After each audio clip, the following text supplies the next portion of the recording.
sebagian besar dari kalian mungkin masih ada yang ingat sama konten live mandi lumpur kayak gini, atau joget TikTok kayak gini yang pada masanya dapat banyak banget hujatan. Lantas, bagaimana dengan yang ini? Beberapa hari yang lalu, ada seseorang yang DM Instagram saya. Terus dia minta saya bahas tentang maraton yang katanya adalah kegiatan ngemis online. Well, sebenarnya ya, saya rada takut sih buat bahasnya. Karena, kalian tahu lah ya, mereka semua adalah konten kreator yang bisa dibilang besar gitu. Dan Reza Arab sendiri bisa masuk dalam kategori yang udah legend gitu dalam dunia konten kreator Indonesia. Belum lagi fanbase mereka yang bisa dibilang cukup barbar dan jumlahnya nggak sedikit. Tapi ya bodo amat lah ya, persetan dengan hal itu. Kita bahas aja secara objektif.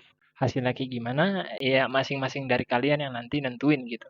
Pertama, saat kita mendefinisikan kata ngemis, biasanya pikiran kita bakal langsung tertuju pada seseorang yang minta uang dengan berdasarkan belas kasihan maupun empati dari orang-orang.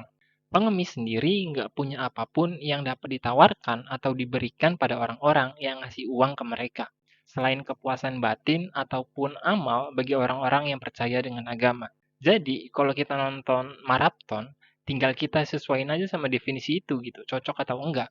Kalau menurut saya pribadi sih, ya enggak cocok gitu. Jadi mereka itu bisa dibilang tidak sedang mengemis online. Karena mereka punya sesuatu untuk ditawarkan pada para audiens. Entah itu dengan hiburan, bintang tamu, atau apapun itu lah pokoknya.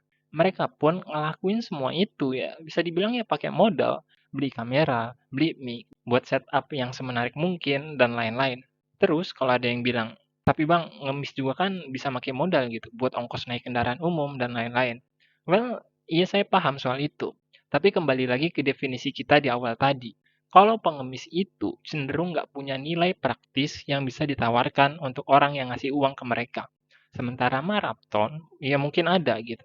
Karena faktanya, ada beberapa orang yang terhibur, ada beberapa orang yang terinspirasi, dan ada beberapa orang yang ngerasa nggak sendirian dan ngerasa punya teman karena keberadaan mereka. Jadi, secara deskriptif atau secara fenomena, mereka itu nggak bisa disebut sedang ngemis online, tapi mungkin aja bisa dibilang sedang ngamen online. Kenapa bisa disebut atau dikategorikan sebagai ngamen? Well, balik lagi ke definisi dari ngamen itu sendiri. Yakni ketika seseorang menampilkan sebuah karya yang bikin orang lain terhibur, terinspirasi, dan ngerasa terbantu dengan keberadaan mereka. Hingga orang-orang yang terhibur, terbantu, dan terinspirasi itu nantinya memberikan uang atau materi sebagai bentuk ucapan terima kasih atau sebagai bentuk apresiasi atas karya yang ditampilkan.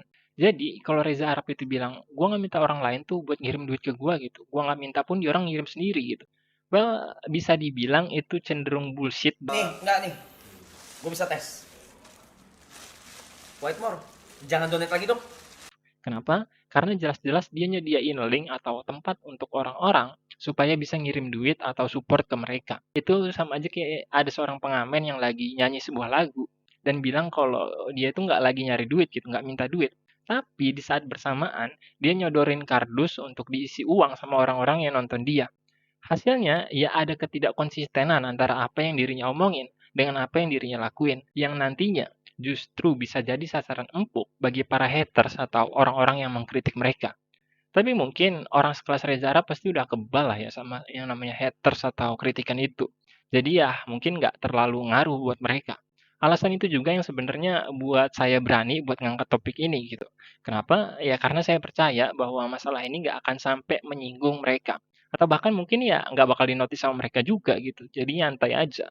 Malah sebenarnya saya dapat keuntungan di sini karena bisa gunain nama besar maraton itu buat jadi clickbait atau ngumpulin dua kubu antara pro yang kontra dengan fenomena masalah maraton itu. Tapi serius ya, kalau kita memang berani dengan tegas mengatakan bahwa mereka itu sedang ngamen online, maka di saat yang bersamaan kita juga harus konsisten mengatakan bahwa setiap orang yang sedang membuka link donasi atau support di konten-konten yang dibuat, terlepas apapun konten itu, ya sama aja sedang ngamen juga gitu. Termasuk diri saya sendiri ini yang nyantumin link itu di deskripsi dan di akhir video saya. Apakah itu salah? Well, tergantung kacamata kita ketika memandang hal itu. Tergantung pikiran kita yang menentukan mana yang benar dan mana yang salah. Jadi gini, Dalam filsafat itu, ada salah satu aliran yang namanya eksistensialisme, di mana salah satu tokoh yang cukup terkenalnya adalah Jean-Paul Sartre. Sartre punya anggapan bahwa nilai sebuah objek maupun fenomena itu tergantung kita memberi penilaian terhadap hal itu. Dia menggambarkan hal tersebut dengan istilah eksistensi yang selalu mendahului esensi. Yang artinya, sebuah hal yang kita tonton, kita lihat, kita jalanin, itu sebenarnya salah atau benarnya, ya tergantung diri kita. Jadi, fenomena ngamen online seperti yang dilakukan oleh banyak konten kreator, termasuk diri saya sendiri, itu tergantung kalian ngebacanya kayak gimana. Kalau menurut saya pribadi, apa yang saya lakuin ini atau apa yang dilakukan oleh konten kreator lain itu, meskipun disebut sebagai ngamen online, ya tetap sah-sah aja gitu secara moral. Karena kita punya karya yang bisa ditampilin. Kita punya audiens yang mungkin terhibur atau terbantu dengan konten yang kita buat.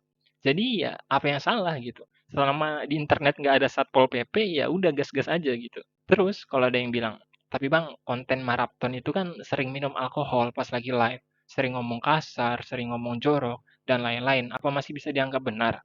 Well, pertanyaan itu sebenarnya mirip kayak pertanyaan apakah live TikTok joget-joget itu bisa dianggap benar? Apakah live sambil mandi lumpur itu bisa dianggap benar? Dan jawabannya sebenarnya cukup sederhana, yakni bagaimana kalian sebagai masyarakat atau sebagai netizen secara kolektif atau secara bersama-sama menyepakati apa yang benar dan apa yang salah. Karena kalau nggak ada kesepakatan itu ya, yang lahir cuman perdebatan demi perdebatan. Contohnya kayak kritik barusan yang bilang kalau maraton itu sering minum alkohol lah atau sering ngomong jorok lah. Sementara di sisi yang berbeda, bakal ada orang yang bilang kalau Reza Arab dan teman-temannya itu bebas ngelakuin hal itu gitu karena usia mereka ya udah cukup umur, mereka juga sering bantu orang lain dengan kebaikan yang mereka lakuin, kayak nyumbang ke panti asuhan, nyumbang ke sekolahan dan lain-lain.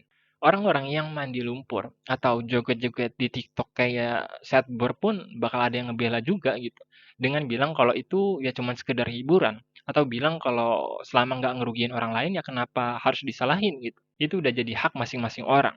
Dan dari situ nanti lahir perselisihan dan perdebatan di sosial media tentang siapa yang salah dan siapa yang benar. Padahal semua cuma tergantung kalian lihat dari sudut pandang apa dan dari kacamata yang bagaimana. Sementara kita memperdebatkan hal itu nih hanya demi kepuasan emosi kita, mungkin ya malahan masih banyak masalah yang lebih urgent yang bisa kita pikirin. Contohnya, ya hidup kita ini mau kita bawa kemana gitu. Terus gimana caranya kita bisa ngembangin diri kita jadi lebih baik. Gimana cara kita bahagiain keluarga kita dan masih banyak lagi gitu. Atau kalau mau kita tarik ke ranah sosial, kita bisa mikir gimana caranya masyarakat kita ini jadi SDM yang lebih baik. Gimana caranya kasus korupsi di Indonesia itu bisa berkurang gitu. Gimana caranya ketidakadilan dalam kehidupan masyarakat bisa sedikit demi sedikit kita atasin. Gimana kita bisa ngebantu masalah dalam lingkup kesehatan, pendidikan, kebersihan, alam, kemanusiaan yang ada di sekitar diri kita. Yang mungkin aja ya, kita bisa ngelakuin praktek langsung buat ngebantu masalah itu. Bukan justru ribut tentang salah dan benar di sosmed, tapi di kehidupan nyata kita ya cuman rebahan dan nggak ngapa-ngapain gitu kan bisa dibilang konyol. Malah sebenarnya ya bisa dibilang saya tuh tadinya males buat bahas topik ini gitu. Karena di satu sisi saya takut sama fans-fansnya Marathon yang mungkin bakal nyerang saya. Di sisi lain, saya juga ngerasa kalau masih banyak masalah lain yang lebih darurat dan lebih urgent yang seharusnya bisa kita bahas atau kita bawain gitu. Tapi ya gimana ya? Namanya saya juga butuh viewers gitu. Jadi ya semoga ada poin-poin positif yang bisa kalian ambil dari video ini. Dan untuk fans-fans maraton nih, semoga nggak ada yang tersinggung karena saya sama sekali nggak ada niatan untuk merendahkan maraton itu sendiri. Karena sebelum saya merendahkan pun sebenarnya yang lebih dulu rendah tuh ya diri saya gitu. Intinya di sini kita cuman ngobrol santai lah gitu. Dengan pembahasan yang berusaha seobjektif mungkin. Sisanya ya tergantung kalian menilai dan menyimpulkan isi dari video ini kayak gimana. Sekian kausalisme, semoga video ini bisa menjadi teman kalian. Sampai jumpa.